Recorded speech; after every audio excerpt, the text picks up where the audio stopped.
విద్యార్థిగా మారి పాఠాలు విన్న రాజన్న సిరిసిల్ల జిల్లా కలెక్టర్ గరిమ అగ్రవాల్.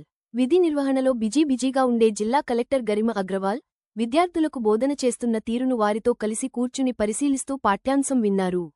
ఎల్లారెడ్డిపేట మండలం దుమాలలోని ఏకలవ్య మోడల్ రెసిడెన్షియల్ స్కూల్లో సోమవారం తనిఖీ చేశారు. ఈ సందర్భంగా ఇంటర్ ఫస్ట్ ఇయర్ ఎకనామిక్స్ పాఠ్యాంశం ఉపాధ్యాయుడు బోధిస్తుండగా జిల్లా కలెక్టర్ గరిమ అగ్రవాల్ తరగతి గదిలోకి వెళ్లి విద్యార్థులతో కలిసి బెంచిపై కూర్చున్నారు. పాఠ్యాంశం బోధనను స్వయంగా పరిశీలించారు. తర్వాత దానిపై విద్యార్థులకు ప్రశ్నలు వేసి సమాధానాలు రాబట్టారు. అనంతరం డైనింగ్ హాల్కు వెళ్లి విద్యార్థులు భోజనం చేస్తుండగా ముందుగా మెనూ పరిశీలించి సిద్ధం చేసిన ఆహార పదార్థాలను తనిఖీ చేశారు. విద్యార్థులతో కలిసి భోజనం చేశారు. మెనూ ప్రకారం ప్రతిరోజు భోజనం పెడుతున్నారా అని విద్యార్థులను అడిగి తెలుసుకున్నారు. ఏమైనా ఇబ్బందులు ఉన్నాయా అని ఆరా తీశారు. ప్రతి విద్యార్థి ప్రణాళిక ప్రకారం చదవాలని, ప్రభుత్వ వసతులను సద్వినియోగం చేసుకోవాలని సూచించారు.